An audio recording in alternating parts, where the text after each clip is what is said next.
Hello everyone, আমি রিঙ্কি জাহান। এটা আমার ক্লায়েন্ট পাঁশকুড়া লিলি থেকে এসেছিলো।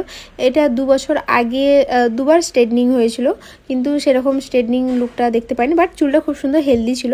তো আমি সাজেস্ট করেছিলাম কেরাস স্মুথনিং। তো আমার চুলটাকে ভালোভাবে ওয়াশ করার পরে প্যাডেল ব্রাশ দিয়ে সেট করে নিয়েছিলাম। এরপরেও আমি 100% চুল ড্রাই করে তারপরে আমি ফার্স্ট ক্রিমটা অ্যাপ্লাই করি। এখানে কেউ যদি ভেজা চুল রেখে 30% ভেজা বা 40% চুল ভেজা রেখে ক্রিম অ্যাপ্লাই করতে পারে, এটা কোনো বিতর্কের মধ্যে নেই। যে যেমনভাবে করলে তার রেজাল্ট ভালো মনে হয় সে সেরকম করতে পারে। আমার অলওয়েজ 100% ড্রাই করে আমি কাজ করলে আমি স্যাটিসফাই, আমার রেজাল্ট ভালো আছে, তো সেই জন্য আমি করি।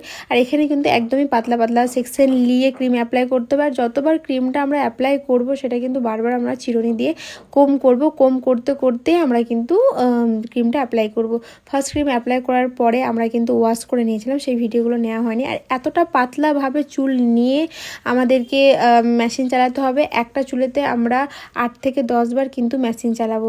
দেন আমরা চুলটা কিছুক্ষণ ঠান্ডা হওয়ার পর্যন্ত আমরা ওয়েট করার পরে সেকেন্ড ক্রিম অ্যাপ্লাই করব।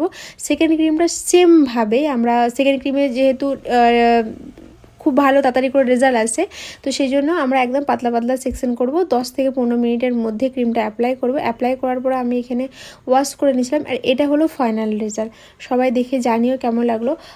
নেক্সট টাইম চেষ্টা করবো বড় একটু ভিডিও সবার সাথে শেয়ার করার, যাতে টিউটোরিয়ালটা কিছু মানুষের হেল্প হয়, যারা হেয়ারের কাজ করবে বা করতে চায় তাদের সুবিধা হবে। Thank you so much. Thank you for watching.